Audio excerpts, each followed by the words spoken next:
Le manuscrit, dont vous avez l'original ici, présenté, merci Monsieur Le Potier, merci aux archives départementales, c'est pour moi, plus je le relis, un sommet de la vie politique du XXe siècle.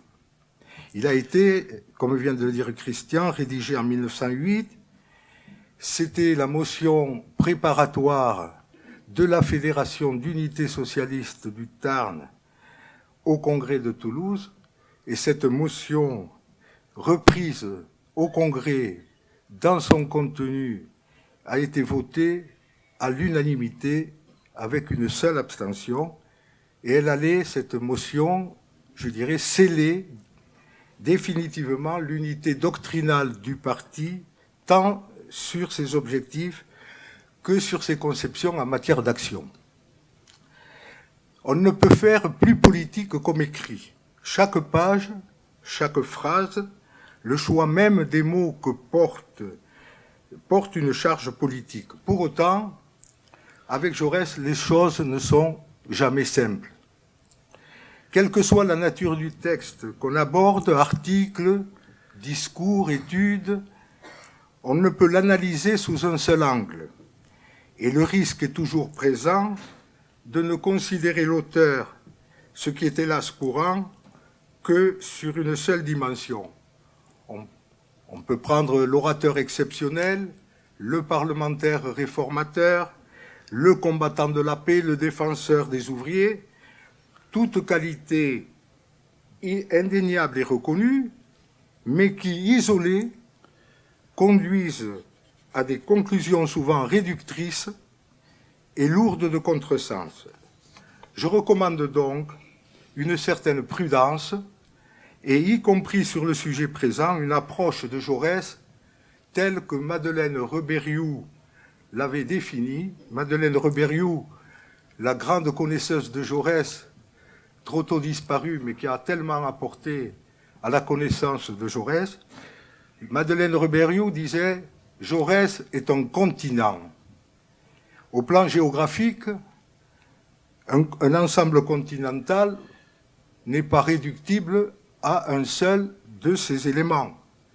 Aussi magnifique et impérissable soit le souvenir d'un coucher de soleil sur la cordillère des Andes, la connaissance du continent sud-américain ne saurait ignorer les vastes plaines de la Pampa, les immenses forêts amazoniennes, ne saurait ignorer non plus les trésors du patrimoine humain, des indigènes jusqu'à aujourd'hui, au XXe siècle, ce qu'a été l'incroyable audace créatrice de notre contemporain Oscar Niemeyer.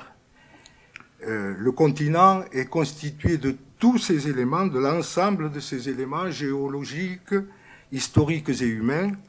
C'est un ensemble par lequel s'affirme et se distingue son caractère, son identité et, au bout du compte, son harmonie. Le continent Jaurès, c'est, sans ordre d'importance, le philosophe, nourri des humanités grecques et latines, l'historien, historien de référence de la Révolution française, le philosophe de l'histoire avec un grand H, le penseur de l'idée socialiste et communiste. C'est aussi un praticien, un combattant, intransigeant et lucide. C'est celui qui nous accompagne ce matin, Jaurès, l'homme de parti. Quel que soit l'angle choisi sous lequel on approche une personnalité aussi inclassable, l'adjectif est encore de Madeleine Rebériou, il est recommandé donc de ne perdre de vue aucune de ces autres dimensions. Chacune a son existence propre et on ne doit pas les confondre, mais elles portent en elles des caractéristiques qui les rendent inséparables et complémentaires. D'un personnage aussi complexe, dont on louera à la fois, sans se contredire, la fermeté et l'inventivité, l'homme d'État et le rebelle, comme le dit Gilles Candard, le président de la Société d'études jaurésiennes, il n'y a rien à jeter. Et donc, avec notamment le Jaurès politique, on se trouve à un carrefour où se croisent l'analyse marxiste de l'exploitation du travail par le capital et l'esprit de justice guidé par une éthique de vérité, ce qui s'appelle l'idéal, idéal qui le conduit très jeune à s'engager en politique sur les valeurs humanistes dans le camp républicain.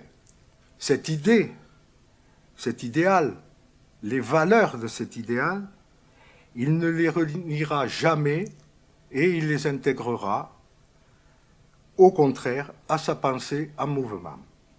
C'est ainsi qu'il vient à la politique, disait son oncle l'amiral Benjamin Jaurès, comme le canard va à l'eau. Délicieuse expression. Et avec la politique, il devient combattant. Dans un de ses 1312 articles écrits dans la Dépêche du Midi, le 14 octobre 1889, on trouve cette phrase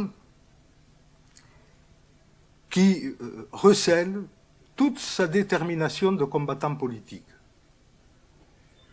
La vérité, pour être toute la vérité, doit s'armer en bataille.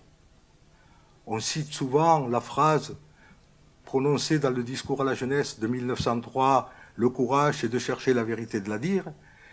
Je pense que cette formule qu'il a utilisée 14 ans auparavant, la vérité, pour être toute la vérité, doit s'armer en bataille, est encore plus importante que celle que chaque homme politique a dans sa poche au moment de faire un discours actuellement. En 1908, Jaurès est au sommet de son art, ou plutôt, il est dans la maturité de sa conception de la vie, dont il formule le sens dans cette phrase. La politique, dit-il, est la manifestation la plus complète, la plus utile et la plus heureuse de la vie. La plus complète, la plus utile et la plus heureuse de la vie. Ainsi, le manuscrit de la motion de la Fédération du temps, ce document exceptionnel, est pour moi un condensé magistral de la pensée politique de son auteur, un texte dans lequel on trouve les traces du philosophe, de l'historien, les traces poétiques même du continent jaurésien. Et c'est ce texte qui porte d'hier à aujourd'hui l'essentiel du fond commun aux gauches françaises, socialistes, communistes, syndicalistes, par-delà l'histoire propre de chacune de ces branches du mouvement ouvrier de la gauche et au-dessus, bien sûr, des aléas du siècle écoulé. Alors le contexte, Jaurès n'a pas 50 ans, il a enchaîné en parole et en pratique des contributions essentielles qui le placent au premier rang des acteurs politiques de son temps. Deux de ces contributions marquent particulièrement son impact sur le cours de l'histoire de la République. On les connaît, c'est l'affaire Dreyfus avec la réhabilitation du capitaine, et c'est la loi de séparation des églises et de l'État, en 1905. Sur la première, la réhabilitation et la bataille sur l'affaire Dreyfus, il faut bien voir qu'il a été en but aux forces réactionnaires les plus agressives, les plus virulentes à son encontre. Il a assumé tout cela, au point que, dans la circulaire électorale de la campagne de 1902, c'est la campagne où il se bat pour retrouver son siège de député. Eh bien, dans la circulaire même, alors qu'il est attaqué de front par le marquis de Solages sur sa position dans l'affaire Dreyfus, il écrit, il revendique son action comme, je le cite, l'honneur impérissable de ma vie d'homme et de citoyen. Sur la séparation des églises et de l'État de 1905, pour l'accomplissement de cette loi qu'il qualifie de laïcisation de la nation tout entière, il a joué un rôle décisif pour en faire une loi équitable qui s'inscrive durablement, malgré toutes les tentatives de la remettre en cause, comme un acte fondamental de notre République. Et faisant cela, il pourra affirmer, faisant cela, nous n'avons négligé ni le prolétariat, ni l'œuvre de justice, ni l'œuvre de paix. Ni le prolétariat, ni l'œuvre de justice, ni l'œuvre de paix n'ont été négligés au travers de ces batailles décisives pour la République. Et par ces avancées majeures, la République, renforcée, consolidée, appelle maintenant, en 1908, les transformations économiques et les conquêtes sociales plus hardies, qui feront, je le cite, éclater peu à peu les cadres du capitalisme. Jaurès est désormais, on peut l'affirmer, pas seulement un homme engagé, mais pleinement un homme de parti. Il a joué un rôle de premier plan dans l'œuvre pour lui essentielle d'unification. Dès 1900, il appelait, je le cite, à la grande unité socialiste, la grande fraternité socialiste. Pour que, disait-il, la classe ouvrière ne forme qu'un parti comme elle ne forme qu'une classe. En 1905, le Congrès du Globe a scellé cette unité.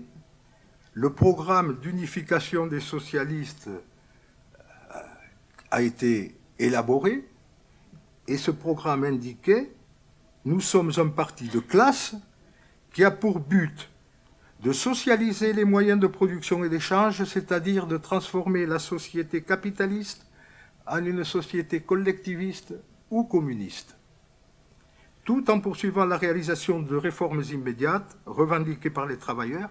Nous ne sommes pas un parti de réforme, mais un parti de lutte de classe et de révolution.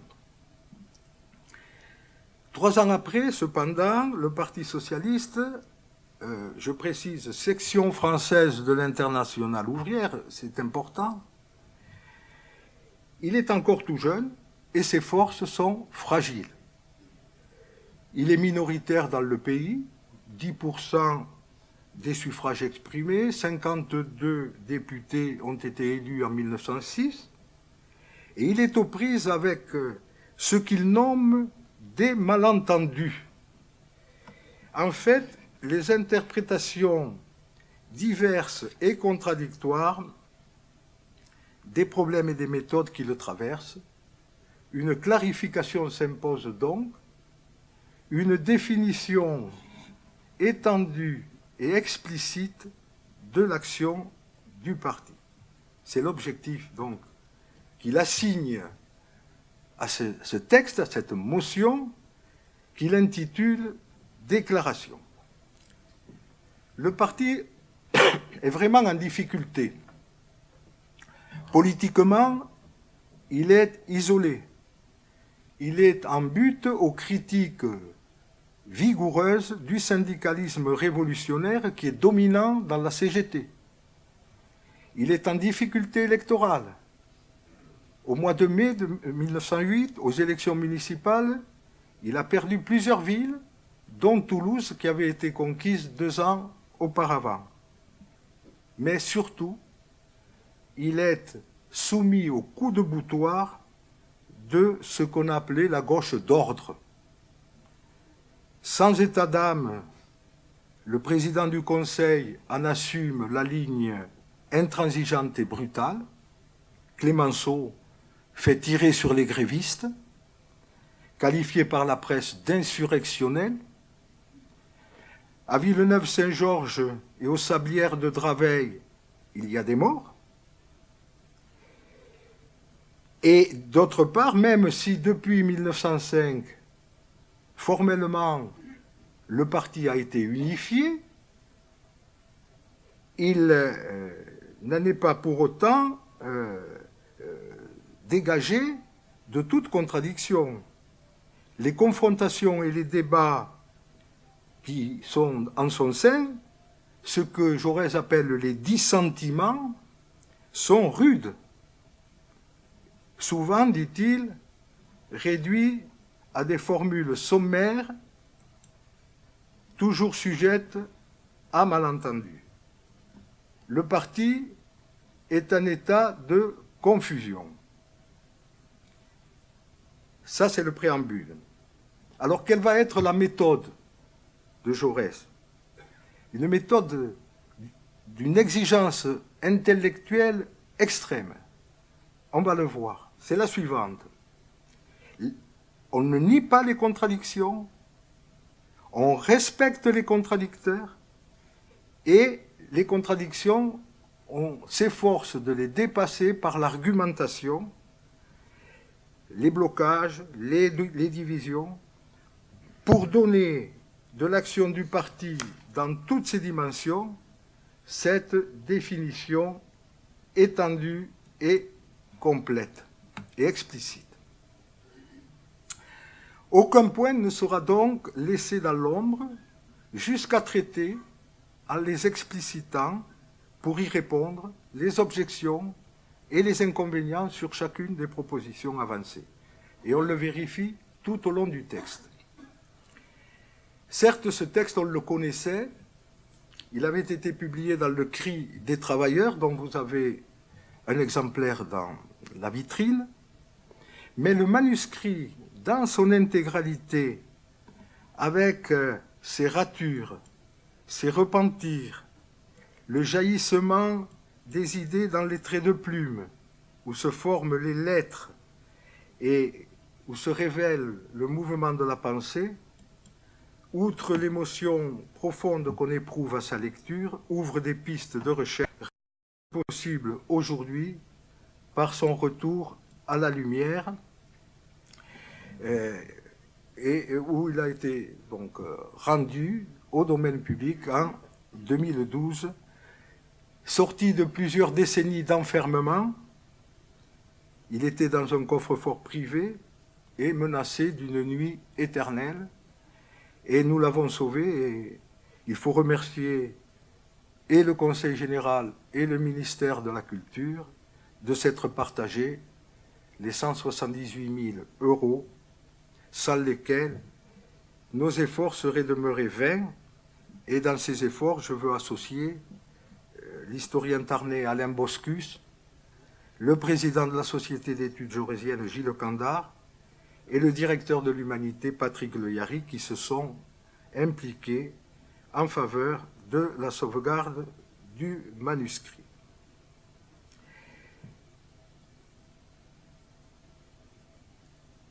Désormais, les citoyens les plus humbles et les chercheurs peuvent consulter ces 123 pages dans lesquelles s'exprime la puissance du souffle militant, ce souffle que ponctue la phrase de conclusion par ces idées, par cette action, le socialisme ira à la victoire certaine. Le texte lui-même, dans la première phrase, le Parti socialiste est un parti de révolution. Jaurès ne tourne pas autour du pot. Vous remarquerez la majuscule à révolution. C'est la réaffirmation du principe inscrit depuis 1905 dans les objectifs du parti. Et de la part de Jaurès, c'est la confirmation des propos qu'il a tenus lors de la fameuse controverse qu'il opposait à Jules Guesde en 1900 à l'hippodrome de Lille, en présence présidée par le maire socialiste de Lille, à l'hippodrome donc devant 8000 militants. Donc vous pouvez retrouver un peu partout le texte. Donc on appelait cela le discours des deux méthodes. Jaurès commence, Guesde suivra, et à la fin de son propos, Jaurès lance « Je ne suis pas un modéré, je suis avec vous, un révolutionnaire ». La seconde phrase du manuscrit précise « Il ne se propose pas seulement d'atténuer, de réformer les pires abus de la société actuelle, il veut réformer en son fond cette société même, transformer toute la propriété capitaliste en propriété sociale, gérée par la communauté des producteurs organisés. » Cette première partie se prolonge par la description détaillée des contradictions de la société capitaliste. Ces contradictions qui appellent l'instauration de l'ordre nouveau, l'instauration d'une organisation nouvelle de la société. J'essaye de retrouver pour que vous les ayez sous les yeux la page 1. C'était une organisation nouvelle fondée sur la propriété sociale, sur la libre coopération des producteurs affranchis et des nations réconciliées. Jaurès intitule cette première partie « La propagande socialiste ». Dans l'inventaire qu'il dresse des effets du mouvement économique et des récentes évolutions du capitalisme,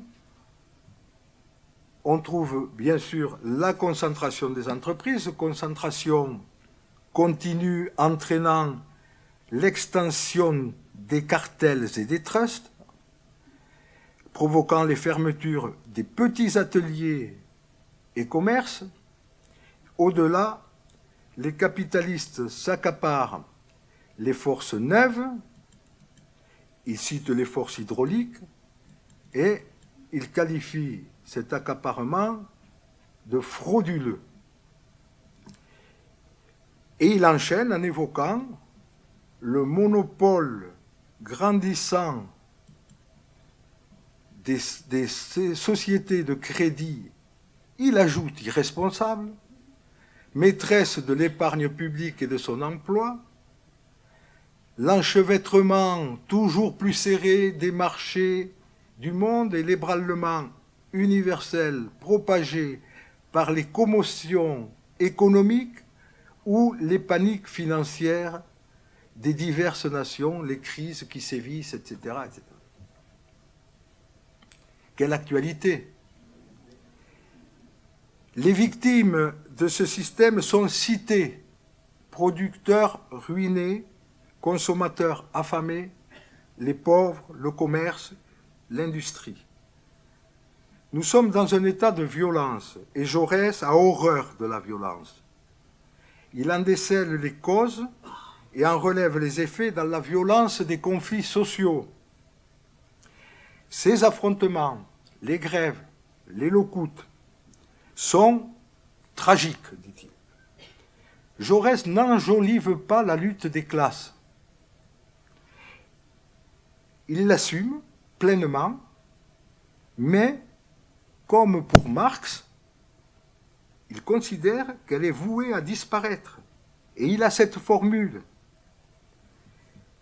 Elle ne prendra fin qu'avec le détestable régime dont elle est à la fois la conséquence déplorable et le nécessaire remède. La conséquence déplorable et le nécessaire remède. Depuis 1892 et le conflit des mineurs de Carmaux face au marquis de Solages, l'opinion de Jaurès est forgée et il la défendra sans faiblesse face à Clemenceau. Prolongeant son analyse des contradictions du système capitaliste, sa plume s'emballe et va couvrir 10 pages en une seule phrase, au long de laquelle se révèlent les antagonismes des classes sociales qui ne trouveront de solution par l'effort continu d'organisation et d'action du parti que par le passage à l'ordre social nouveau. Le deuxième chapitre, il l'intitule « L'action réformatrice ». Il s'articule tout naturellement avec la première partie, avec avec cette phrase très forte, ce n'est pas par un surgissement soudain ou par un avènement de surprise, ce n'est pas par un coup de main ou même par un coup de majorité que se produira l'ordre nouveau. Et ce chapitre indique d'emblée la direction, sans hésitation et sans réserve, jusqu'à la réforme totale. C'est précisément, dit-il, parce que le Parti socialiste est un parti de révolution qu'il est le plus activement, le plus essentiellement réformateur. Il ne se laisse pas, le Parti socialiste, arrêter dans sa revendication par la propriété, par le droit prétendu de la propriété capitaliste et bourgeoise. Les exégèses qui, encore de nos jours, s'appliquent à nourrir une opposition entre un Jaurès étiqueté réformiste et les révolutionnaires devraient lire ces pages où, patiemment, en pédagogue, pourrais-je dire, il développe une argumentation implacable où se trouve finalement définie l'évolution révolutionnaire, terme qu'il emploie comme Marx pour définir sa conception de la transformation sociale. L'évolution révolutionnaire les transformations par lesquelles la société passera de la forme capitaliste à la forme collectiviste. Certes, pour Jaurès, il n'y a pas de fatalité historique. Je ne crois pas plus à la fatalité de la réforme qu'à la fatalité de la révolution, dira-t-il. Mais la question est à l'ordre du jour des démocraties obligées, je cite, sous l'action croissante du prolétariat, à pressentir pour les jours prochains des réformes qui peuvent avoir de vastes conséquences. Des réformes qui ont, précision d'importance, une valeur socialiste et ouvrière. Et il cite, de la page 19 à la page 40, l'impôt personnel et progressif, la journée de 8 heures, l'assurance sociale pour tous les salariés, de l'usine, du magasin ou du champ, l'assurance contre le chômage, sous le contrôle de la classe ouvrière, l'institution militaire avec l'abaissement à 2 ans du service, qui, dit-il, doit prendre le chemin de la milice, et le repos hebdomadaire qui conduira, dit-il, à la semaine anglaise. Ces réformes, c'est le prolétariat qui les porte, qui les conduit jusqu'à des réformes plus hardies, comme la reprise par la nation des monopoles capitalistes, les voies ferrées, les mines, etc. Réformes que le prolétariat s'emploiera méthodiquement et passionnément à faire aboutir, et Jaurès rassure par avance ceux qui craignent que ces réformes restent sans lendemain.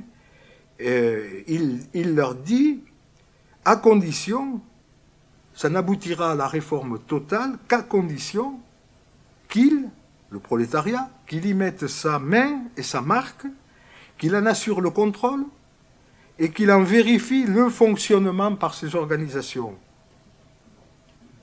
Je trouve personnellement que c'est une étonnante définition prémonitoire de ce que deviendront avec le programme du Conseil national de la résistance des services publics démocratisés.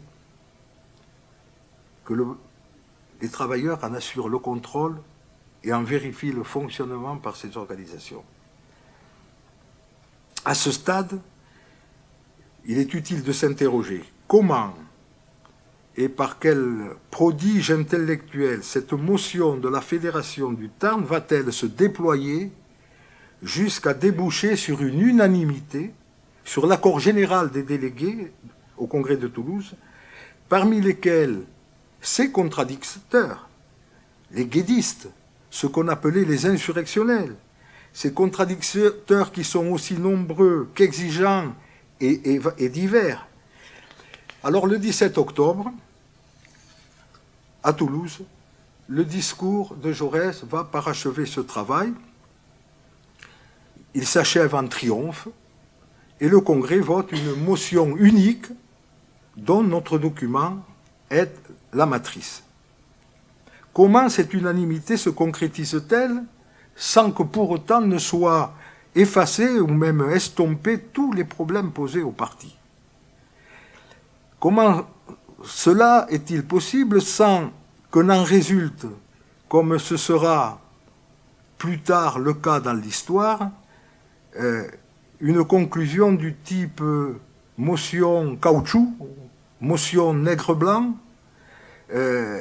Alors il faut comprendre où se trouve le secret de la méthode jaurésienne. Ce n'est pas, comme on le répète parfois, bien légèrement, par un habile esprit de synthèse, comme si chacun devait y retrouver ses petits, sa formule, par une espèce de consensus mou.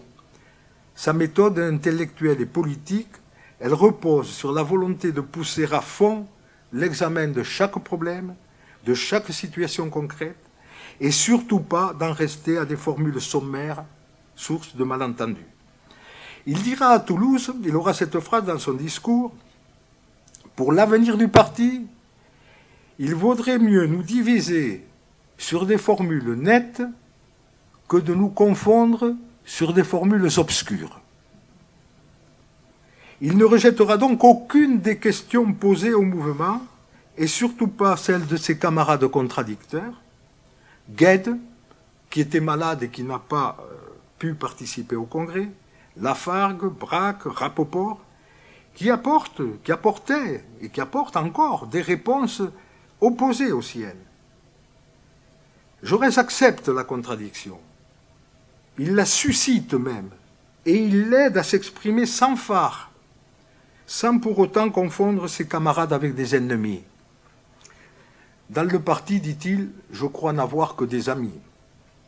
Ses adversaires, ce sont les forces du capitalisme et de la bourgeoisie. Il en connaît les méthodes, les calculs, les ruses et les manœuvres.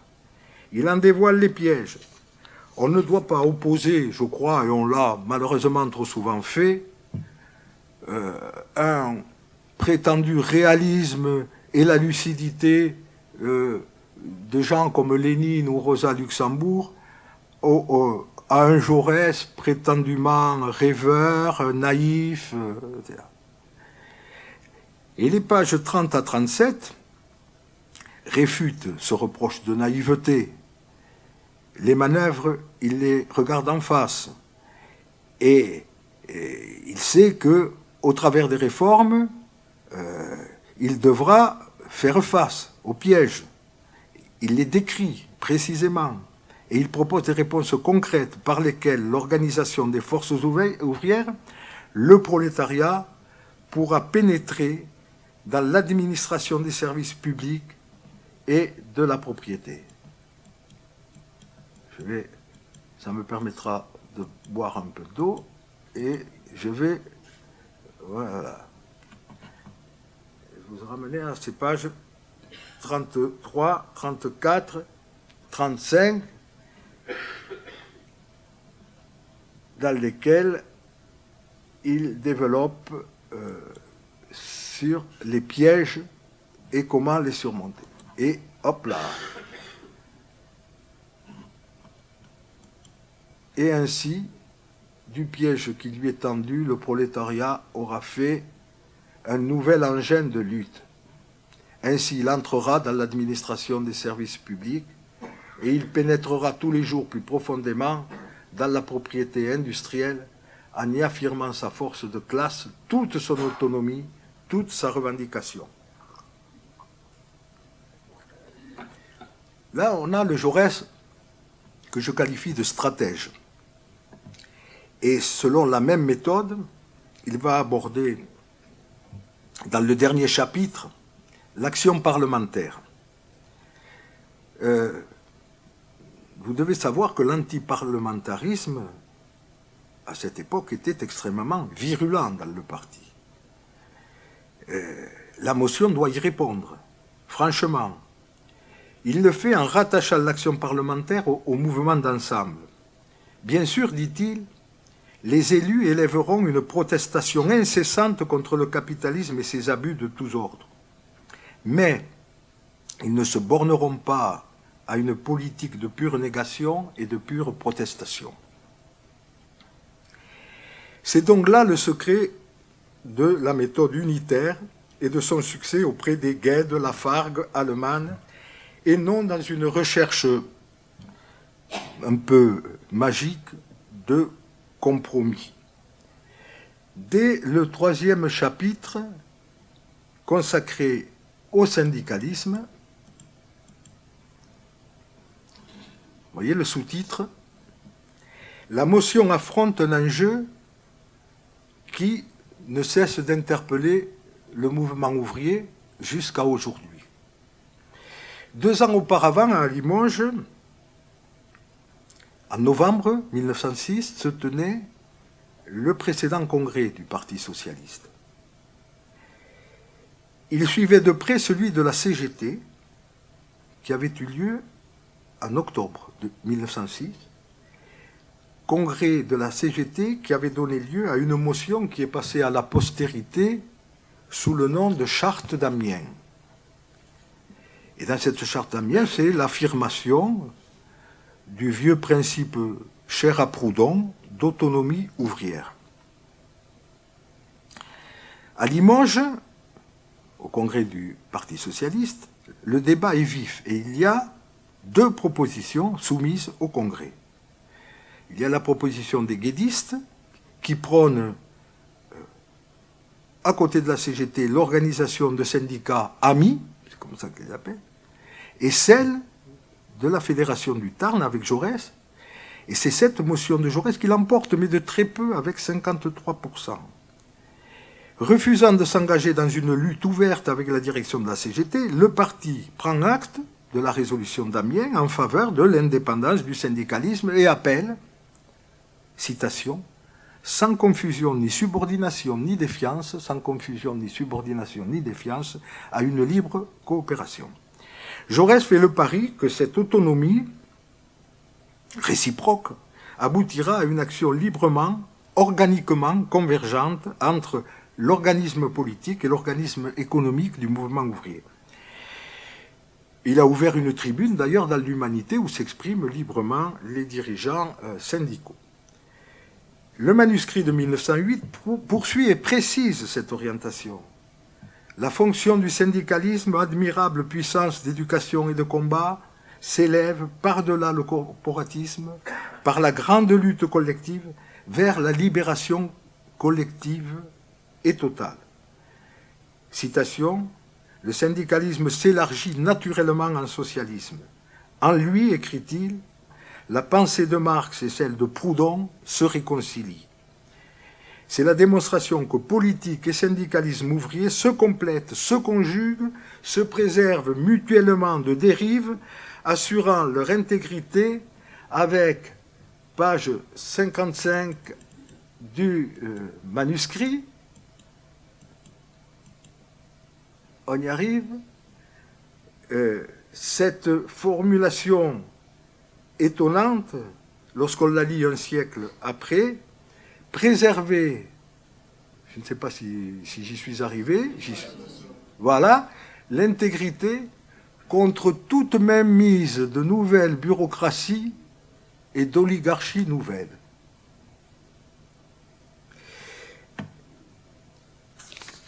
La vision, en quelque sorte, prémonitoire de Jaurès sur les écueils contre lesquels allaient s'échouer des espérances émancipatrices. Alors à ce moment de mon propos, on perçoit bien, j'espère, l'objectif que Jaurès se fixe en écrivant cette motion-déclaration. Il veut dissiper tous les malentendus, les nombreuses incertitudes qui menacent le parti de paralysie. Il veut définir sans confusion possible un fond idéologique, une doctrine exacte et définitive.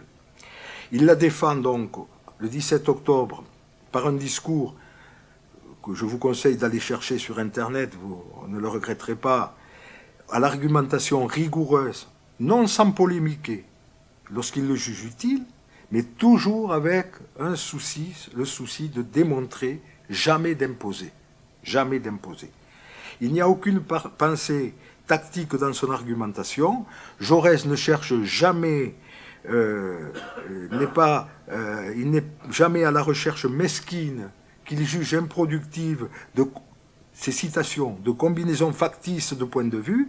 Et lorsqu'il argumente sur les réformes, c'est pour parvenir à un accord, c'est pour s'entendre sur le sens, sur la profondeur des réformes, afin de dissiper toute confusion. Il veut que le parti donne au mot réforme une même signification.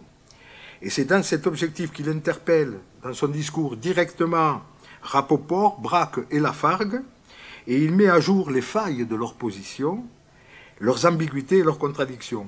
Il peut avoir des mots sévères, enfantillage, puérilité funeste, légendes ineptes, mais toujours dans le respect de ses contradicteurs, desquels il réclame le même respect. Pour Jaurès, comme la réforme est inséparable de la révolution, la doctrine, aussi solidement établie soit-elle, est inséparable de sa mise en œuvre, donc de la stratégie. Citation, la seule propagande efficace est une propagande d'action. Les débats sur les questions stratégiques, bien sûr, sont d'importance diverse, mais Jaurès n'en esquive aucune. Elles sont liées à l'actualité politique de 1908, le gouvernement Clemenceau et sa politique à laquelle s'oppose le parti, la question de la relation avec le parti radical qui est naturellement présente, même si Jaurès ne la considère pas prioritaire. Nous sommes en quelque sorte sur le terrain de la tactique. Mais la tactique, ça n'est pas forcément péjoratif chez Jaurès, au contraire. Il relève les injures, les persécutions, les polémiques perfides du parti radical. Mais le parti est suffisamment maître de lui-même, pense-t-il, pour répondre et s'opposer à cette politique. Depuis 1906, il faut bien voir que la ligne de démarcation entre une politique de gauche et une politique de droite, cette ligne de démarcation ne tient plus à la question religieuse. La droite et la gauche se distinguent par la réponse aux questions sociales, par l'attitude face aux réformes. Clemenceau répond aux ouvriers brutalement, par la répression, par la violence. Et entre les socialistes et ce gouvernement dirigé par un radical, la rupture est consommée en 1907. Jaurès et Clemenceau s'affrontent. La révolte des viticulteurs du Midi viticole en 1907 a creusé le fossé. Le bloc des gauches, qui avait rassemblé ses courants dans un même gouvernement du cabinet du petit père Combes, ce bloc de gauche est bien mort. Pour Jaurès, les questions de tactique, il l'affirme dans son discours, n'ont qu'une importance secondaire. Secondaire, chez lui, n'est jamais accessoire. Il les aborde donc. Le parti doit d'abord compter sur lui-même, sur l'affirmation méthodique de son programme d'action et de sa puissance d'organisation, écrit-il. Je ne veux pas que nous ayons des illusions. Pas d'illusions, mais pas non plus de rejet global à l'égard des radicaux. Et là, je vous livre un passage du discours de Toulouse.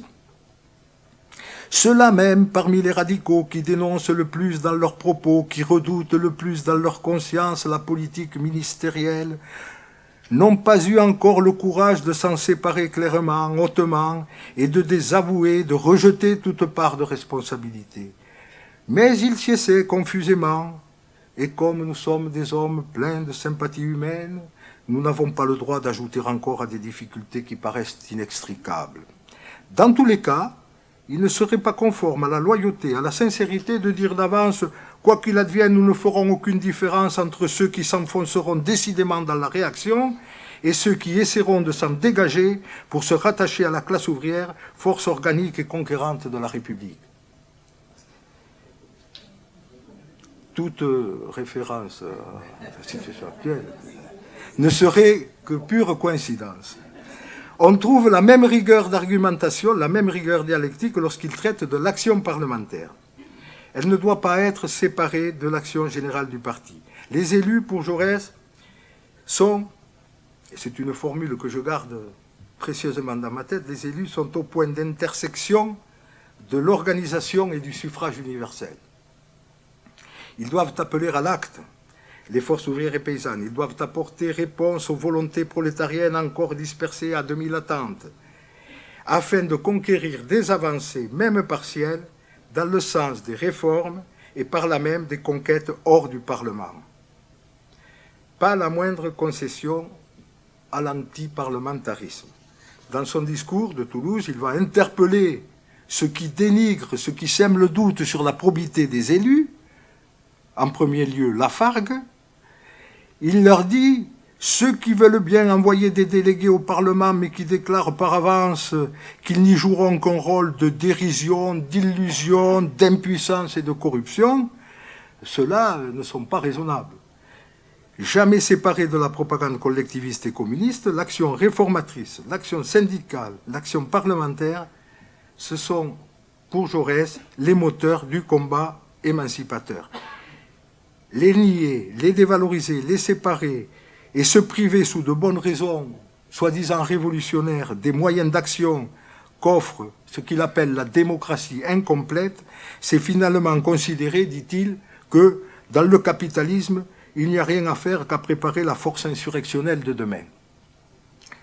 Mais il va aussi, dans le manuscrit, traiter de la grève générale, qui est en débat, de l'insurrection, de l'institution militaire, et plus largement encore dans son discours au Congrès. Sur la grève générale, on va aller à la page 59, sur la grève générale, vous voyez le titre, il n'a pas de réserve de principe. Avec la concentration ouvrière et capitaliste, il pose la question, où est la limite des grèves partielles tolérées et des grèves générales interdites? La grève générale peut être un moyen puissant de revendication et d'action imposé par les événements. Elle sera à l'ordre du jour, grève générale internationale du prolétariat, pour empêcher la guerre. Elle n'a aucun rapport avec ce qu'il appelle de vaines tentatives fiévreuses, contre lesquelles il met en garde, où le prolétariat gaspillerait sa force. Il en est de même de l'action insurrectionnelle. Au Congrès, il dit « Ne jouons pas aux insurgés, c'est une chose sérieuse.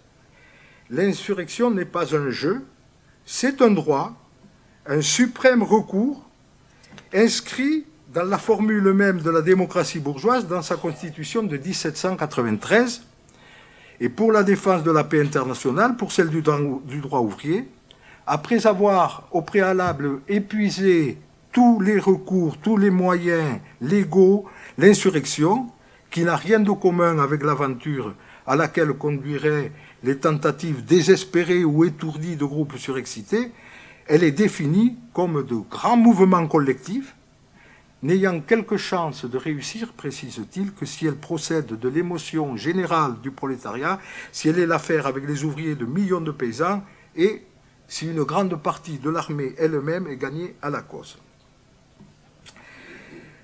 Et on en vient quelques mots sur le chapitre « Les grèves et l'armée » que vous trouverez plus loin à la page 82. Cette armée que l'État bourgeois est disposé à utiliser pour persécuter et écraser le mouvement ouvrier, pour mener ses entreprises de conquête, l'armée, c'est pour Jaurès une question cruciale, et elle est si capitale pour lui qu'il y consacre du temps et de l'énergie pour écrire. Son ouvrage est déjà commencé, ce chantier colossal de l'écriture de son ouvrage « L'armée nouvelle », qui paraîtra en plusieurs éditions en 1910 et en 1911, édition d'ailleurs de 1911 qu'il a surtitré « L'organisation socialiste de la France ». Les pages 85 et 88 du manuscrit nous révèlent l'ampleur et la portée de la transformation qu'il propose pour l'institution militaire par la création d'une forte milice, organe vivant de la vie du peuple, dont les chefs seront promus, quelle audace, à l'élection populaire. Alors, dans les pages qui l'amènent au terme de son propos et du mien, lyrique, page lyrique, mais jamais gratuitement, Jaurès tire un fil supplémentaire de son texte clarificateur. Il y a les polémiques antipatriotiques qui font rage. Et Gustave Hervé en est le chantre au sein du mouvement socialiste. La patrie est en débat. Pour Jaurès, défendre la paix est un devoir auquel se rattache le devoir de défendre les nations. Jaurès n'est pas dans les nuées. Il a de la patrie une conception vivante et évolutive, et de l'armée celle d'une force suffisamment ancrée dans le peuple pour défendre la patrie non par les armes, mais avec la certitude de la paix, ce qu'on pourrait appeler aujourd'hui une véritable force de dissuasion. On lira avec attention ces dernières pages, où la patrie s'incarne et atteint sa plénitude dans, dit-il, la fraternelle association de propriété, la patrie qui s'épanouit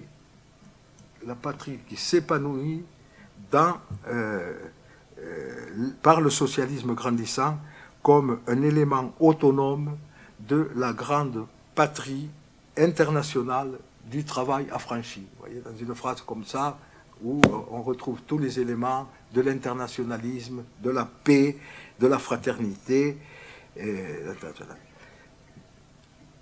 Ainsi se conclut le manuscrit. Ce manuscrit qui est à votre disposition aux archives départementales, ça ne veut pas dire que vous pouvez l'emporter en partant. Monsieur Le Potier vous en empêcherait, il aurait raison. Cette contribution d'un Jaurès parvenu au fait de son évolution a fait de ce congrès de Toulouse un congrès fondateur pour l'organisation politique. Est-ce que cette contribution interpelle les citoyens et la société du XXIe siècle? On nous dit aujourd'hui que le monde a beaucoup changé depuis plus de 100 ans, ce qui est évident, mais je souligne que la mondialisation des échanges, la première mondialisation était déjà présente, que les migrations des populations existaient déjà. Il y avait 1 million d'étrangers dans la France de 1914. Le capitalisme mondialisé a développé, au cours des décennies qui ont suivi, sa financiarisation au point d'exacerber les multiples crises qui le secouent et qui font vaciller le monde, qui génèrent plus d'inégalités, qui surexploitent les hommes et la nature au point de menacer les écosystèmes. Alors, qui peut prétendre que Jaurès n'aurait plus aujourd'hui qu'un rôle symbolique dans les grandes interrogations contemporaines, que le combat émancipateur appartient au passé, que la justice, la paix ne sont plus des causes à préserver et à défendre, que la révolution ne mérite que d'être citée dans les livres du passé et que la vie des générations nouvelles doit se détourner des chemins de l'engagement pour le noble idéal que porta si haut Jean Jaurès? Rappelons-nous sa formule: la politique est la manifestation la plus complète, la plus utile et la plus heureuse de la vie. En ce début du XXIe siècle, la politique est moralement défaillante et a largement compromis sa dignité. Je ne vois pas de meilleure conclusion à mon propos que celle que je vais emprunter à la récente biographie de Gilles Candard et de Vincent Duclerc. L'attitude philosophique de Jaurès donne à sa pensée politique cette actualité critique d'une présence morale qui demeure un siècle après sa disparition. Il est temps, disent Duclerc et Candard, que cette actualité critique traverse les commémorations donnant de nouvelles raisons de connaître Jaurès et de réfléchir à sa postérité, d'imaginer des postérités modernes. Il est temps de réfléchir à la dignité politique au XXIe siècle. Merci.